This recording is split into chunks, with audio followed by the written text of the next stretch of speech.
Let's talk about everything I read in the month of November 2023.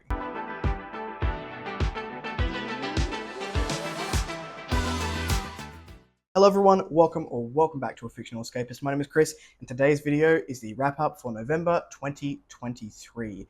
I read 8 books this month. I had 3 in there for the SPSFC competition, and then a bunch of other reads. A couple of arcs that I was reading. I had one that I just picked up as a mood read, and I had 2 buddy reads going on. Before we jump into my reads for the month, make sure you check the description box down below for links to my social media and Discord should you want to come along for the ride. Now we are going to start off with the carryover that I was reading at the end of October, and I'm pretty sure I finished in day 1 or 2 of November, and that is Partial Function by J.C.M. Byrne. This is a story of a mother whose daughters are taken, and she will stop at absolutely nothing to get them back. This was such a fun piece of fantasy fiction.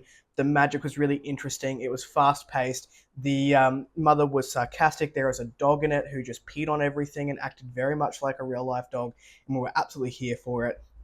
Akina Azure is the name of the main character. Hopefully I pronounced that somewhat correctly. And she holds within her basically this all-powerful ability that people want for themselves. So she goes around and tries to play as many people against each other as she can to get her daughters back. But I can't give you too much more than that. You'll have to go and read it. What I will say is this was a pleasant surprise and my first dive into J.C.M. Byrne as an author, and it makes me really excited to read the Hybrid Helix series in 2024. The next thing I picked up was Spark the Divine by Louise Holland. This is for all of my D&D inspired story loving fans. This will not leave you wanting for absolutely anything, and it was an incredible debut. This is one of those debuts which gets me really excited to see where this author can go and how they can grow in their craft, because book 1 was already a banger. This was a 5-star read for me, and I have a full gush review which you can go and check out up there. So this debut fantasy basically held nothing back. There was an intricate plot. It was full of twists and turns. We had some really great fantasy tropes that were being played with, so gods among us being one of them, prophecies. We had a bunch of heartfelt characters which came from different backgrounds and different species and had very different outlooks on life and upbringing, and each and every one of those characters really got the attention that they deserved, in my opinion, within this book. It also had this really beautiful underlying theme of motherhood and an exploration of that, which you don't necessarily have to be looking for if that's not something you're interested in. The book is a lot of fun without it. If you want a unapologetic D&D classic fantasy romp which is just fun, you're going to have fun with Spark of the Divine, and already Louise has become an auto-buy author for me. I can't wait to see what happens in the Calarat Chronicles next, and I can't wait to see what else she has in store for us. The next thing I picked up was Ruin. This is by John Gwynne and book 3 in the Faithful and the Fallen series. So Ruin, if you've listened to my... I can't remember what it was, where I said that it was the second book to make me cry. I can't remember what that video was, but yeah, in recent memory, it is a second book to actually make me shed a tear. I have been my eyes have been watery before at books, but not to the point where I've actually let that emotion escape my body, and Ruin did that for me. So this one really stepped it up, in my opinion. I liked books 1 and 2, which is Malice and Valor. I liked them. It's very classic military fantasy feeling. The books were a lot of setup, a lot of character moments, and because of those slower first 2 books, the character moments start to really pay off in this third installment. I can't say too much because it is a book 3, but know that if you're going into book 3 of The Faithful and the Fallen, this does pack an emotional punch. A couple of them, actually, as you go through the book. But again, very fun. I have really enjoyed my time with the series, and I'm currently listening to Wrath, and it's been, again, a very, very enjoyable time. The next one I picked up was the Fractured Orbit book 1, and this is Eclipse by Herman Struenagel. Now, this is one of my SPSFC reads, and I had a wonderful time with it. This is a space opera which I would argue could be read as YA, but also has enough in there if you are purely an adult sci-fi reader. The age range of our two main protagonists, well, one storyline of the protagonists is around 17 and 18, and we sort of start there and spend a lot of time there. But there is also a sort of second storyline that happens in conjunction with the first, and that is very adult. They are adults as they go through. But I believe it would be one of those books which could be read by either age group and enjoyed. Had a really fun time with this one.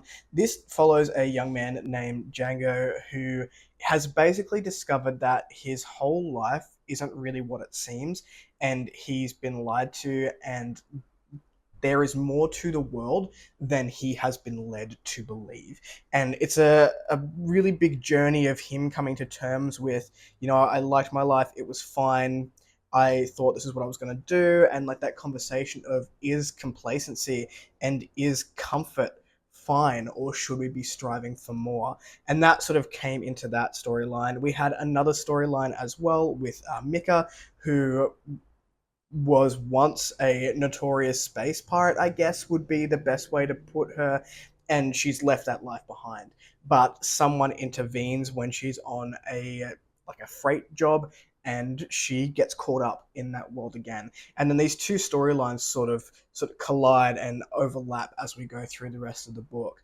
For a 300-page novel, it was super fast-paced, really easy to read, but it did have a lot of plot and a lot of story, and I'm really looking forward to continuing on with that series at some point, hopefully soon. 2024 is a year of hopefully completing series for me, so we'll see how that goes. The next one that I read was an odd entry into SPSFC, but not odd in that I didn't like it. I actually liked it quite a bit. And this is 3 Grams of Elsewhere by Andy Geisler. I apologize if I pronounce that incorrectly. It was a rather odd book, and it was so unapologetically sci-fi, but it was cool. Like, a lot of the themes in it were very hard hitting, and I can understand both sides of the coin here. So when you look at the reviews for this book, some people absolutely love it, and some people couldn't understand it. It does have a lot of complex themes, some complex language in it, but if you're there to have a good time, that's also there, in my opinion. 50 years ago, a new civil war fractured the United States into a mosaic of polarized nation. Ever since, Harmony B.B. Kane has isolated himself from society, from technology, from family. A powerful empath, weary from the constant intrusion of others' emotions, he's finally cloistered in his rural Wisconsin retirement community. He hopes to find, if not peace, then at least a little quiet. So, BB was part of a group who made some, I'm trying to think of what they called them, moats, I think it was, and a whole bunch of people are now being killed with this technology that he helped to create. And he is at the forefront of this sort of mystery where they need to find out why he is so powerful as an empath and what the connection is between these killings, and also BB being a part of creating that technology. It does sound convoluted, and it is a little bit, I'm not going to lie. I will eventually be doing full reviews for all of these, so do watch out for this one if it seems somewhat intriguing.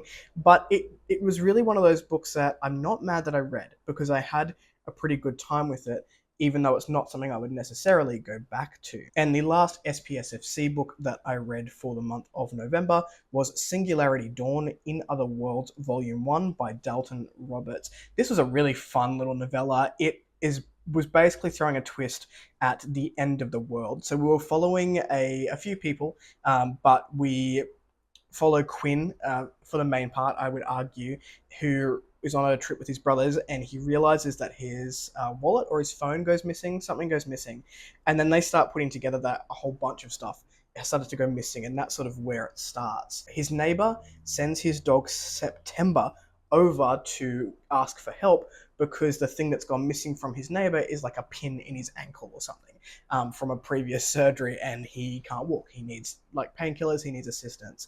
From there, bigger things start disappearing. People, whole countries, roads where people like can't get to.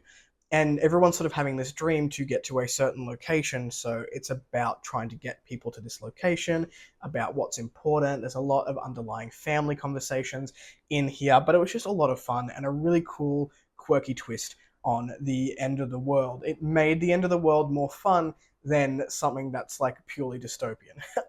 So I had a pretty good time with it. It's very short. It's 140 pages, I believe it was, and it was a lot of fun. I probably said that 45 times.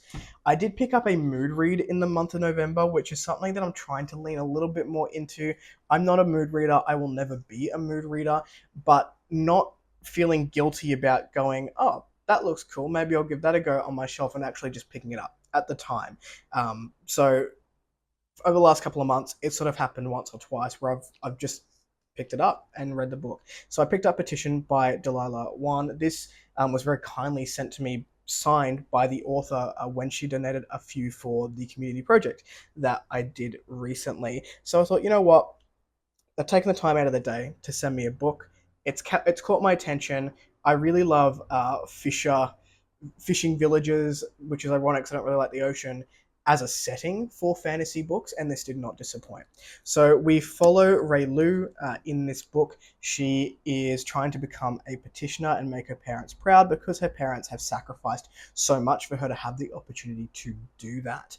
She has quite a few difficulties in doing that. And then there's like a murder mystery element that comes in a little bit later, but I don't want to give too much away. I would rather you go out and read it. This book was really surprisingly heartfelt. I had a very good time with it. It is a new adult, I believe. So Ray Lu, which is our main character, is 17, and there is a lot of adult themes that come through in this book. And I loved the magic system. It was probably my favorite part of the book, as well as the setting itself. And I think there's a lot of conversations around friendship, which are quite beneficial coming through this, and of course family, and where you draw the lines at, you obviously respect your elders and things like that, but trying to learn to become your own person was something that I took away from it, and something that I'm still struggling with my own family now. So it came at a good time to pick up Petition. And the last one I read, which was a buddy read with Christopher Navo over at Navo Reads, or The Next Chapter. The Next Chapter is the channel name. Sorry, Christopher.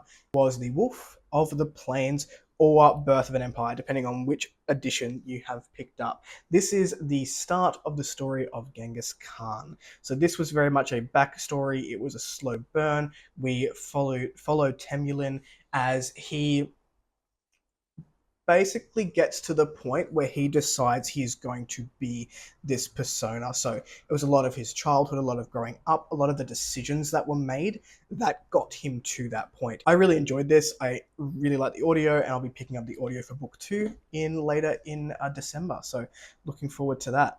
Those were all the books that I read in the month of November. What did you pick up? What was your favorite read? Let me know in the comments down below.